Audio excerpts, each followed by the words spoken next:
The next principle I call giving up your personal history.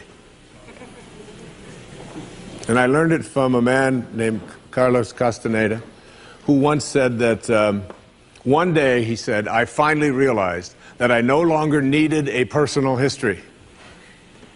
And just like drinking, he said, I gave it up. And that, and only that, has made all the difference in the world. You know the nice thing about giving up your personal history? Is that if you don't have a story, you don't have to live up to it. All of us have these bags of manure that we carry around with us, called our past, and the people who have done things to us, and the events and the circumstances, all of this stuff that we use and we bond to. And we bond ourselves to these wounds of our past, and we identify ourselves on the basis of these wounds. And every once in a while we set it down and we reach in there and we smear it all over ourselves. And then we wonder, why does my life smell so bad? I don't understand this. When in fact, the now, this moment, merging yourself into the now, means that you may have been in a relationship. I had a woman from Holland who came over to see me, whose husband had left her after 25 years. She had 4 children, and she just had been on the verge of suicide. And she was losing weight, and she was depressed, and she was taking all kinds of drugs for it, and she was getting sicker and sicker because she just couldn't get over it. And she came to a book signing that I was doing at a bookstore down in Florida. And she said, you've got to say something to me. You've got to say something to me that will help me to get over this. And I told her this line. I said, give up your personal history. Merge yourself here, now, into this moment. And those 25 years are something, if you want to understand how to do it, think of your past as, oh, this hat. And this is your past. Now, you can't just set this thing down over here and walk away from it and give up your personal history, because you'll always have it there to look back at. What you do is you pick up your past and you embrace it. You understand it, you accept it as, I had to go through these things that I had to go through in order for me to get to this place today, and the evidence for that is that I did. You don't need any more evidence. You did. And then you toss it. You toss it. You embrace it and you toss it. And you merge into the now by giving up your attachment. And some of you have heard me use the metaphor of the wake. Alan Watts talked about the wake is not what drives the boat. The wake is just a trail that is left behind. That's all it is. And so is the wake of your life. And the wake doesn't make the boat go, and neither does the wake of your life, the reason why your life is going in the direction that it is. The wake is a trail that is left behind, and it's an illusion to believe that it is the cause of your suffering or your struggles or your difficulty. Give it up. Let it go. Embrace it, understand it, get help doing that if you must, and then move into the now. The next principle I call, it's from a line of Albert Einstein. He said, you can't solve a problem with the same mind that created it. In order to work at solving these things called problems in your life, you have to change your mind. It is your mind where they live. It is your mind that created them. There is where you experience them. They're all illusions. You must change your mind. Literally rewrite your agreement with reality. One of the things I had said earlier is that one of the most difficult things to do in the world is to admit that you were wrong. Admitting that you were wrong is nothing more than saying, I have been making choices with my mind that have created things in my life that are not working. And I no longer intend to continue making those choices. I was wrong. You don't have to make a declaration of it. You don't have to go out and feel guilty about it. You just simply say, it didn't work. The relationship that I was in before, I behaved in these ways. I didn't realize that it wasn't working for me. Now I do, and this is where I choose to be now. The secret of a successful relationship is, to me, understanding that you put your attention and your energy in a person on what you love rather than what you don't love. Robert Frost said it so beautifully. We love the things we love for what they are. For what they are. Not for what they ought to be, not for what they used to be, but for what they are. So when you look into the eyes of a person you're in a relationship with, whether it's your children, you catch them doing things right as much as you possibly can. That's oftentimes takes a lot of hunting, but you'll find it. And when you think that my relationship isn't working, remember, it's in my mind. What am I thinking about that person? And if I could just change my mind and put my thoughts on what I love about this person and keep them there, that makes the relationship flourish. And there are people who go through their entire relationship history with no anger, no hatred, no bitterness, and only love. The next principle is, I call it treating yourself as if you already were what you would like to become. In other words, you get out in front of your life and you see yourself as having already what you know you'd like to have and deserve to have. My children know how to do this perfectly. I have a daughter who wanted a prom dress, and the prom dress was way outside the budget that I thought a prom dress should be. Well, I thought a prom dress shouldn't cost over $20, so I do have a problem, right? But I upped it to somewhere around $250. I don't know how much, whatever. To me, it was still more than I paid for my first house, okay? But at any rate, she called and said, Dad, this is the only prom dress I could wear.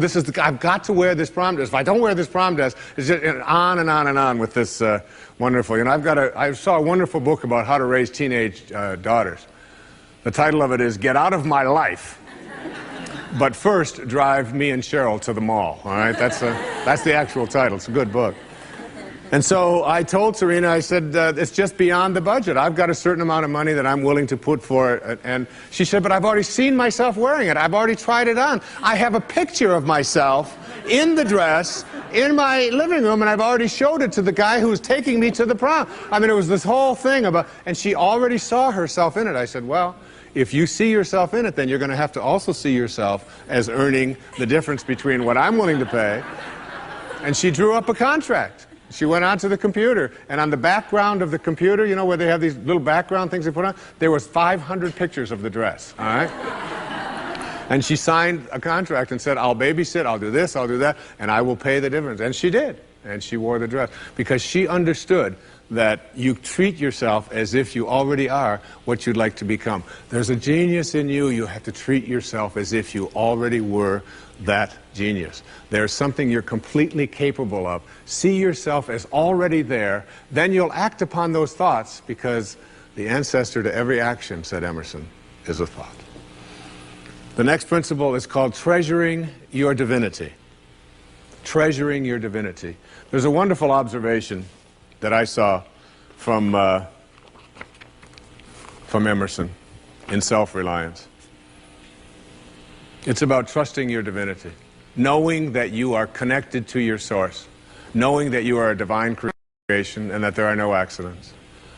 He said, a man should learn to detect and watch that gleam of light which flashes across his mind from within, more than the luster of the firmament of bards and sages. Yet he dismisses without notice his own thought, because it's his own.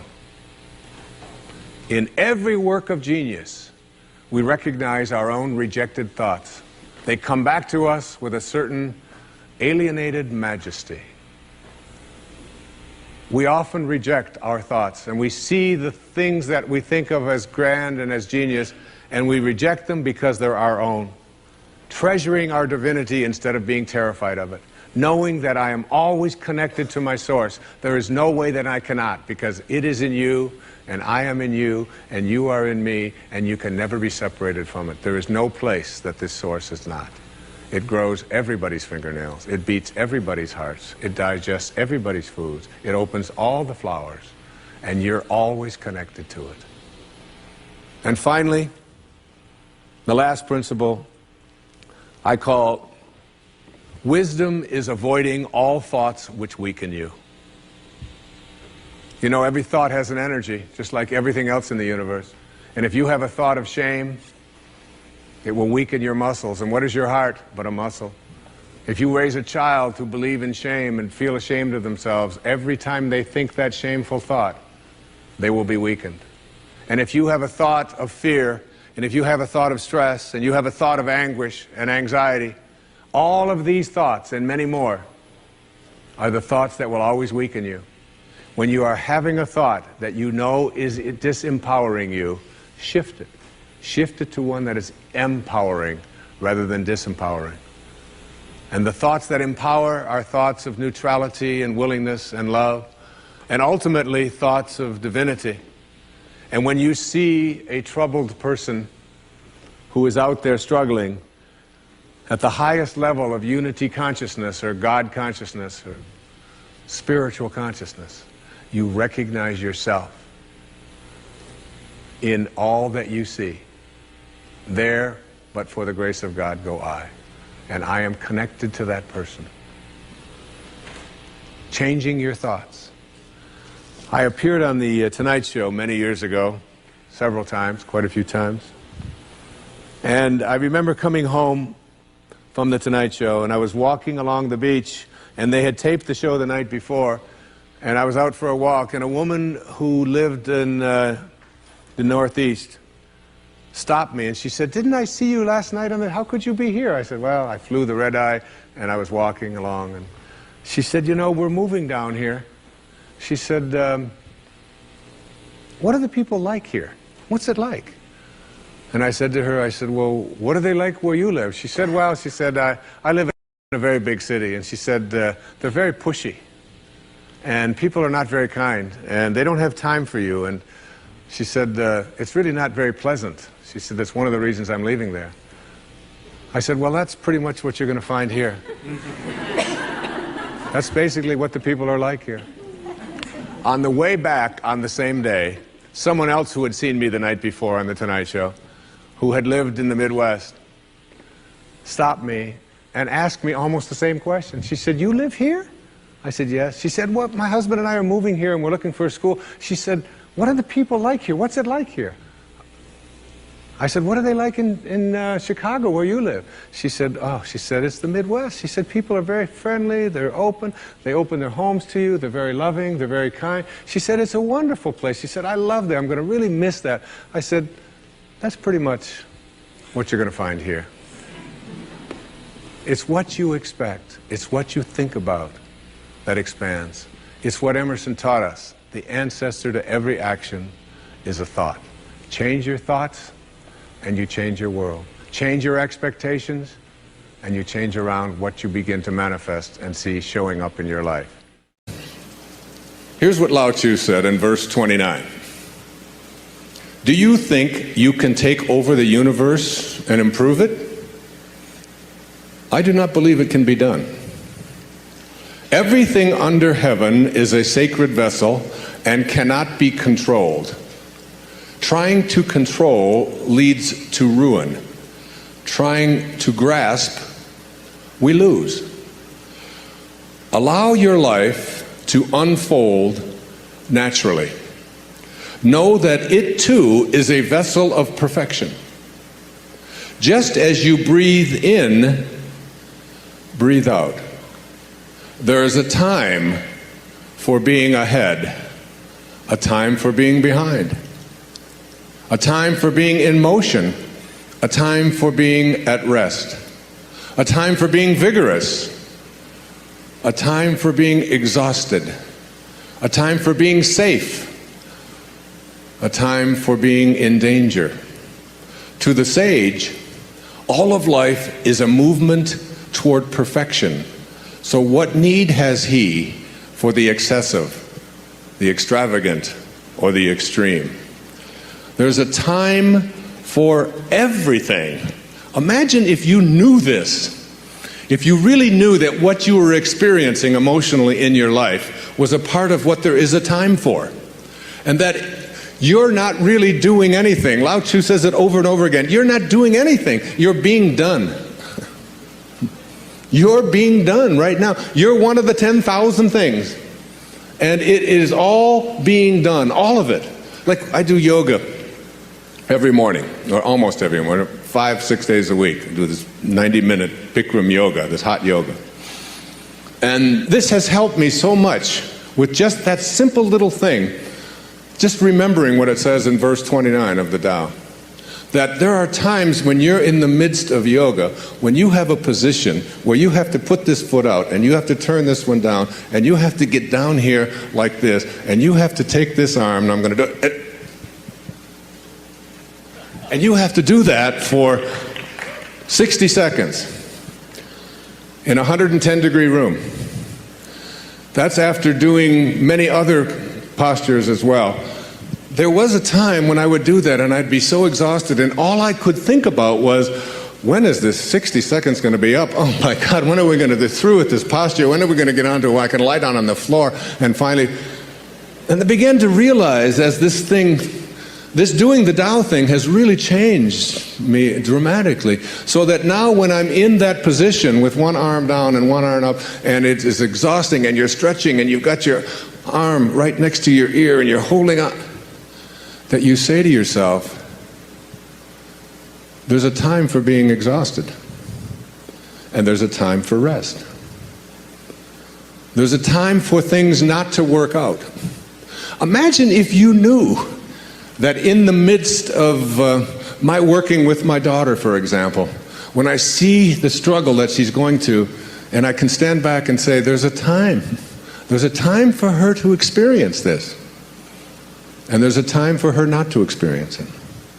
I don't think there's any more all-pervasive theme in the Tao Te Ching than the idea of being a non-interferer. Do you, Stephen? I mean, isn't it? It's about not interfering, isn't it? It's about letting go. It's about allowing. It's about detaching. It's about disconnecting yourself from this belief that you are in charge of other people. I'm the father of 8 children. And the father of motivation. That's what they tell me, so I've got... And as this father of 8 children, one of the things that I've recognized, and what has made me, I think, a better parent, particularly even since I've been doing this, is my willingness to, I call it the bite your tongue verse of the Tao. Just hang back just for a second, just as you're about to interfere, just as you're about to lay it on and tell somebody else how they should be and what they should do and how they should do it, you step back and realize that what Khalil Gibran, the great Lebanese poet, in writing in the Prophet, said was just a basic truth. Your children are not your children. They are the products of life's longing for itself. They come through you, but not for you. And you step back, and I can't even begin to tell you how freeing it is to realize that you don't have anything to do. You don't have anyone to control. You can be at peace. If this source that we call God or soul or spirit, if it could speak, this is what it would sound like. And then later on, I'm going to talk to you about what it looks like. What does it look like? I am the source of all material and spiritual worlds. Everything emanates from me. That's what it sounds like. Everything emanates from me. So that means you. And that's why the words, with God all things are possible, means that when you find in your heart a way to reconnect to this, and remember what I talked about in those opening quotes, that this field of intention is a field that is only corroded because we take on something that separates us from the source. And that is called the ego. And the ego is really nothing more than an idea that we carry around. It's the source of virtually all of our problems. The only difficulty is you can't check into a hospital. Like if you got an appendix problem, you check in, get an appendectomy. There's no place that I know of that gives egoectomies. It would be nice. But it doesn't work that way. So that what you want to do is figure out a way to get rid of this idea that who I am is separate from this. And this is your source. And when you reconnect to your source, live in harmony with your source, you are connecting to the field of intention. And when you're with this field of intention, everything that this field of intention from which all material worlds emanate, everything that it can do, you can do, because you are it and it is you. The problems that we have is we've come to a place where we believe that we are separate from it. And so we start to believe that I am what I do. And I am what I have. And I am separate from everybody else. And I am my reputation.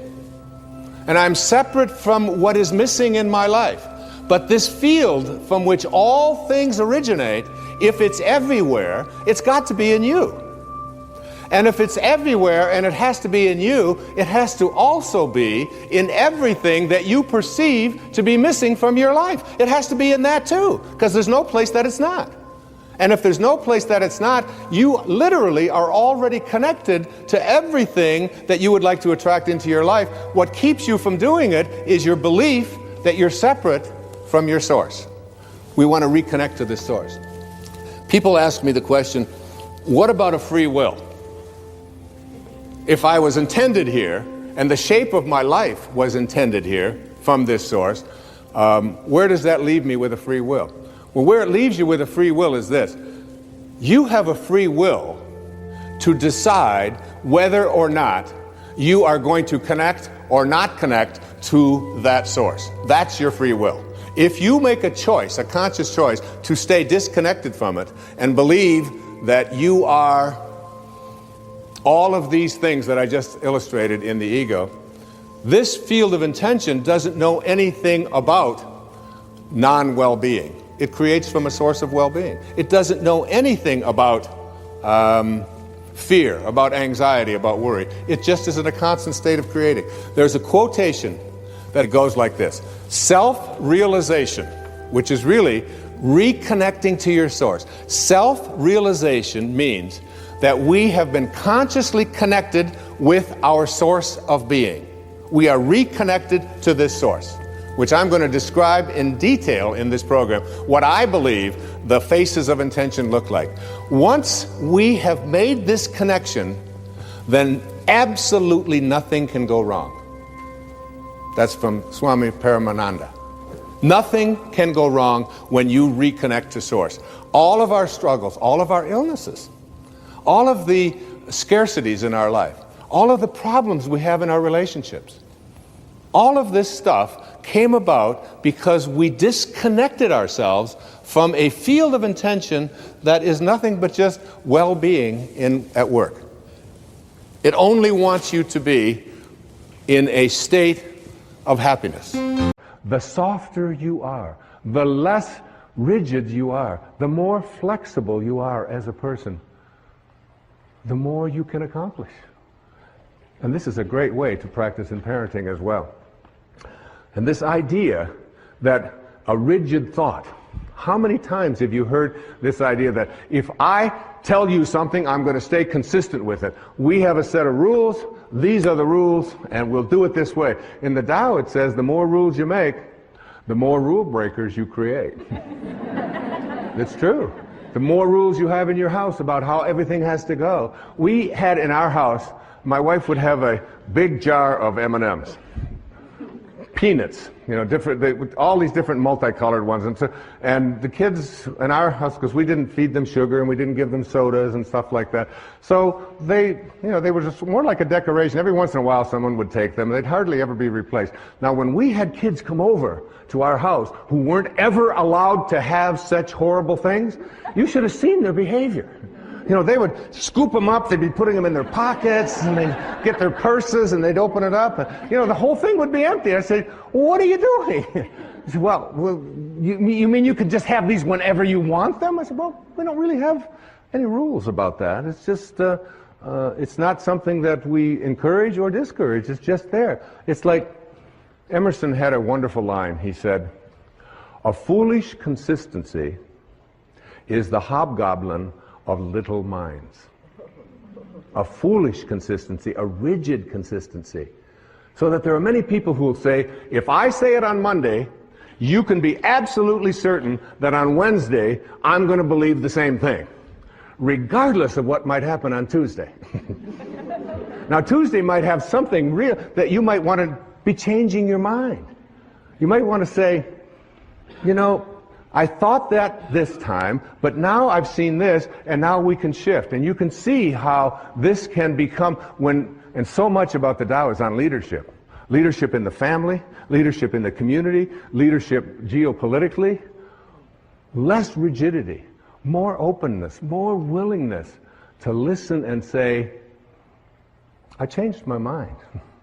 Because a foolish consistency is the hobgoblin of little minds. And what I believed on Wednesday has changed because of what happened on Tuesday. Now, another important thing to say to your children, to your friends, to your lover, to your spouses, to whomever, to the people you work with, words that we're so terrified to say, but which give us a sense of living with the Tao. I don't know. I don't know. I'll look it up. Say it. I don't know. Doesn't hurt. Say it again. I don't know. Isn't it fearful? I mean, so many people, and it's like very freeing, because my kids ask me something, and I say, I don't know. They say, Dad, you know everything. You know everything. I say, well, I don't know that, and I'll look it up, or we'll try to find an answer to that, but I don't quite know. I know that even, you know, I spent 20 years running, and I ran every day for 20 years. For 22 years, without missing a day. 8 miles. Never missed a day. That's rigid, all right? Some call that obsessive. But you brush your teeth every day, I used to say, and you don't call that obsessive. And you go to the bathroom every day, and you don't say, well, he's obsessively doing that again today. You don't do that. But anyway, what I learned is that even in the world of exercise, there are certain things that are built in to make us rigid, to make us stiff, to make us hard. And we lift, and we run, and we kick, and this is what we call working out. There's another kind of working out that is ancient. It goes back to the time of Lao Tzu and before, which is called yoga. And yoga means union. It means union with your source. And when you do yoga, you can stay in the same place.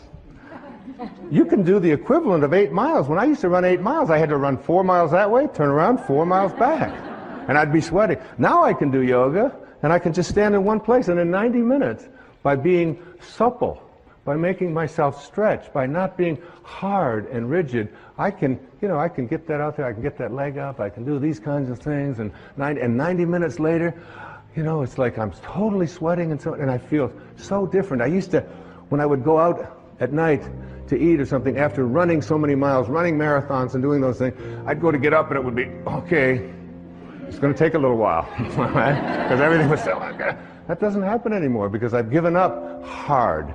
I've given up being rigid and substituted it for being supple, for being flexible, for living a life in which I don't have to always be so fierce. Listen to this verse of the Tao Te Ching. It's one of my all-time favorites, verse number 76.